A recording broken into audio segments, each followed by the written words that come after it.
A lot of Magic sets have been struggling lately with the same issue, but Edge of Eternities may have just fixed that problem in a big way. And in this video, we're going to talk about how.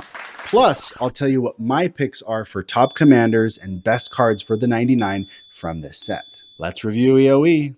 Giddy up! Welcome back to SADGIC The Gathering. I am your host.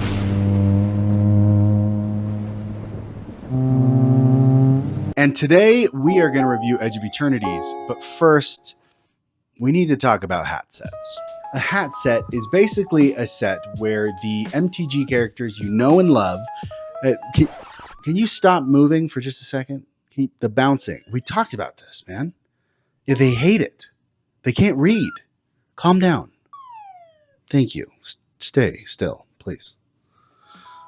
Sorry. Basically a set wherein they take well-established Magic the Gathering characters and sort of jam them into a setting or plane that has a really distinct, really sort of stereotypical theme. Sets like Murders at Karlov Manor, Outlaws of Thunder Junction, or Aetherdrift. For the most part, the Magic community has sort of reacted to hat sets like this.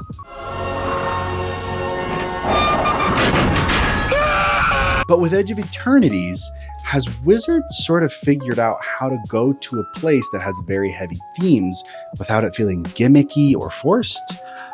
I think they may have. Where Edge of Eternities succeeds, and I think other sets have failed, is all in the setup.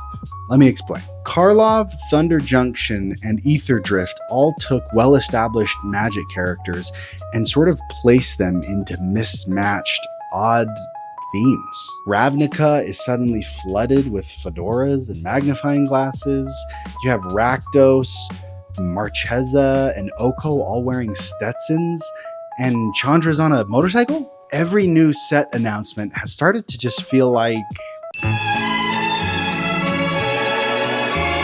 Whereas I feel like Edge of Eternities is saying, let's go to a place and a people that we've never seen before, but we don't have to mash characters into weird, forced stereotypes. It's a blank slate, and I feel like they have greater creative freedom because there's less reliance on something that came before. To be fair, it's definitely not perfect. There are a few places that I feel like they maybe go a little too far or miss the mark on.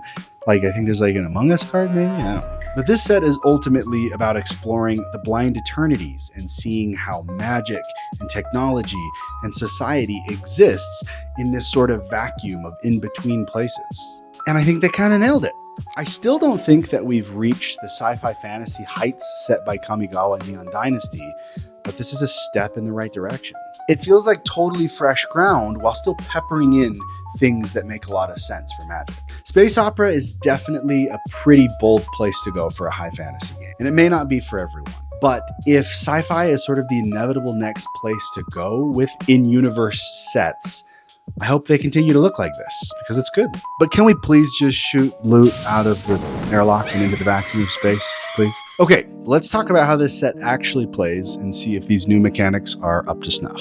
First up, we have lander tokens, which say pay 2, tap, sack it, search your library for a basic land, it enters the battlefield tapped. They finally made Wayfarer's Bauble into a token, which I'm stoked about. Bring on the ramp tokens, especially if it's not unique to green. That's huge. I only worry about calling it a lander token because I would love to see this get more play, and I don't love that that name feels locked into a sci-fi set. Either way, it's going to be a lot of fun and have awesome potential for decks that care about artifacts and ramping. Next up is Warp. You can cast something for its warp cost from your hand and then exile it at the next end step, and then on a later turn, you can cast it for its normal cost. This feels like Evoke and Plot's Happy Little Offspring. And I like it a lot. I feel like it gives you a ton of value, especially in longer form games like Commander. I think on cards with big ETB triggers, it can have some pretty splashy turns that go hard in the yard. And if you're feeling devious, you can pay its warp cost, blink it, and Bob's your uncle. Then we have spacecrafts and stations. Spacecrafts are just a new subtype of artifacts. Station says tap another creature you control, then add a number of charge counters to the spacecraft equal to the tapped creature's power, and then usually add a certain number the spacecraft will become an artifact creature. And I got to admit it, someone cooked here. Especially now that Eska's chariot can become my commander, and maybe I'll feel some joy in my life. Station is pretty simple and really cool, and I feel like it's a fair little barrier to some really strong Magic strategies.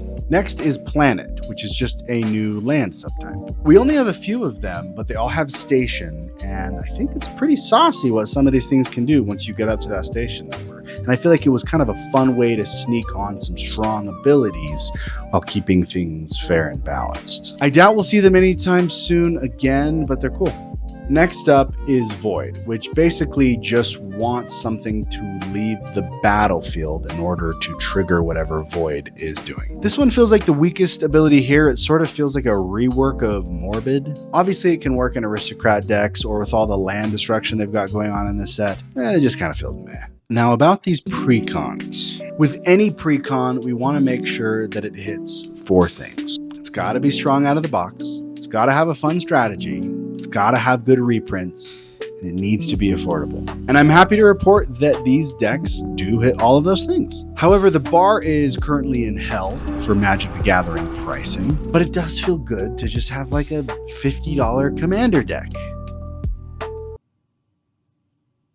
For both of these Precons, I actually recommend running the secondary commander instead of the Geonosian and the robot from Portal 2. Mostly because the engines to run the deck is already built into those cards. You have everything you need to be successful. From the World Shaper Precon, I really like Horizon Explorer. Anything that can make your lands enter untapped is pretty instrumental. And from Counterintelligence, I really like Surge Conductor. Getting a Proliferate trigger off of Artifact ETBs is pretty awesome. I can see a million decks that this goes in. It obviously does great work in the deck that it comes from. And before we move on, let's just acknowledge that they threw some land destruction in one of these Precons, which is kind of wild and kind of cool. I think I like it. Out on your shins. Shut up! And the side of your head. I think I would play the World Shaper Precon over the Counterintelligence Precon, but honestly, I think you can't go wrong here. Okay, now let's talk about what is going to be fun to build from this set. Here are the top 3 commanders that I like the most. And yes, I said 3, and usually I do 5.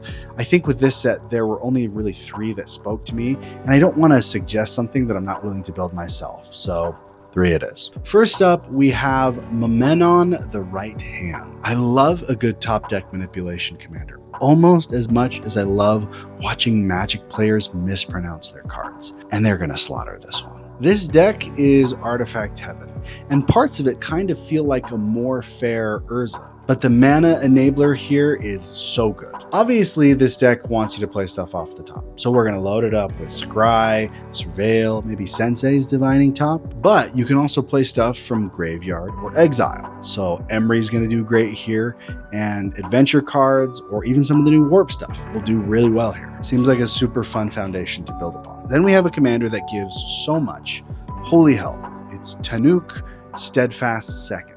Look, as we all know, every commander is rated on how well it's able to dump Blightsteel Colossus early in the game. And I would say that Tanuk gets a solid 11 out of 11 here. We chatted about it earlier, but I genuinely feel like Warp is one of the most compelling things to come from this set. This is a really good commander. You're going to want to run your big ETB stuff and your beefy stuff, like Portal to Phyrexia, the new Clive, Boiler Bilges. That stuff is going to hit insanely hard here. It'll hit almost as hard as an illogical Jump to Lightspeed.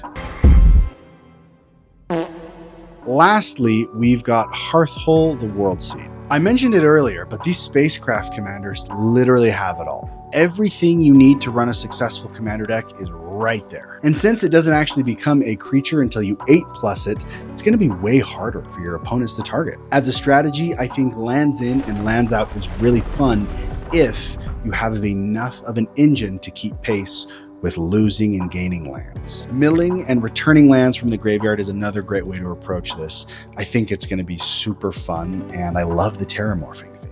Okay, let's find out which cards are going to be the best for the 99 in your decks from this set. I usually do 5.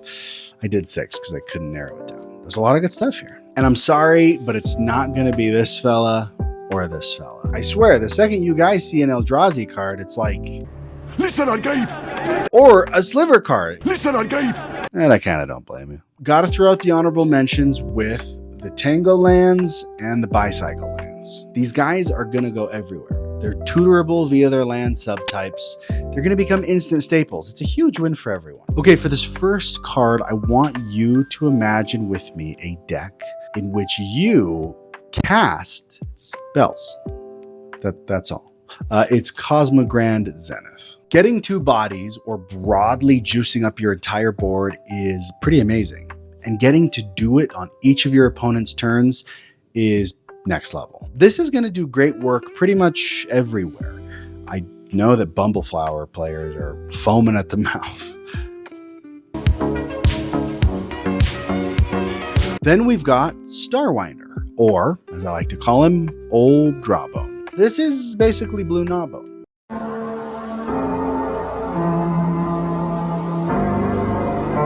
But with that warp ability, you can bring him in early, get a big draw turn going, and then bring him back later for some more fun. I mean, who doesn't want to draw their entire deck? Really though, it's an amazing endgame piece that I feel like will do well in most decks. Up next, we have Loading Zone. This one is obviously pretty amazing. I don't think I need to ramble about it too much. But in a world where you can pick Branching Evolution or other counter doublers, the reason you should pick this one is because of that warp ability. You can get an early game massive turn where you beef up everything. And I think that kind of bumps it up into more competitive territory where this could become a staple. Next up, Umbral Collar Zealot. Did Viscera Seer just get a big upgrade? Kinda, yeah.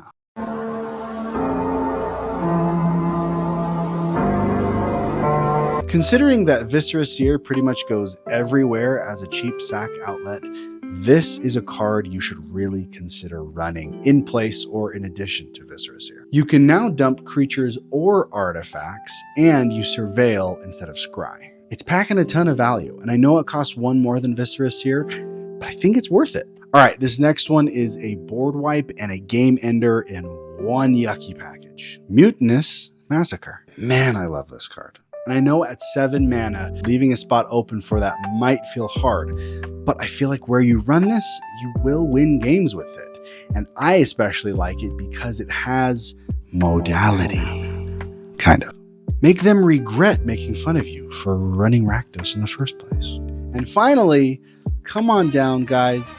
No, not you. Sorry. Didn't make the cut. Yeah. And and then the 2 of you kind of you're good, but hang back a little bit. Yes, just you 2. Perfect. Both Uthros and Avendo are really something to get excited about. Both require some setup and have Station 12, but they feel like fair reworkings of Gaia's Cradle and Tolarian Academy. I'm really excited to see what the EDH community does with this. I think it can go extremely hard and do extremely well in the decks that want them. And both have just really cool art. So, what are we rating this thing? On a scale from God mode to bad, not good, I'm feeling good. Yeah, this set is good. Edge of Eternities represents Wizards of the Coast trying to branch out into more sci-fi spaces. And while it may not resonate with a lot of players in the way that sets like Bloomburrow or Tarkir Dragonstorm did, I think it got a lot of crucial things right. In the last few years, it's pretty easy to see where Wizards of the Coast has succeeded with sets and failed with sets. Edge of Eternities does feel like a win for a standard set. And I hope that it's Wizards taking steps in the right direction to keep things like this coming. And that is it for Edge of Eternities. Do you like this set? Do you hate this set? What are you going to build from it? Let me know in the comments. I'm very curious to hear you guys' thoughts on this. Thank you guys so much for being here and watching this video. As always, follow SADGIC for more magic.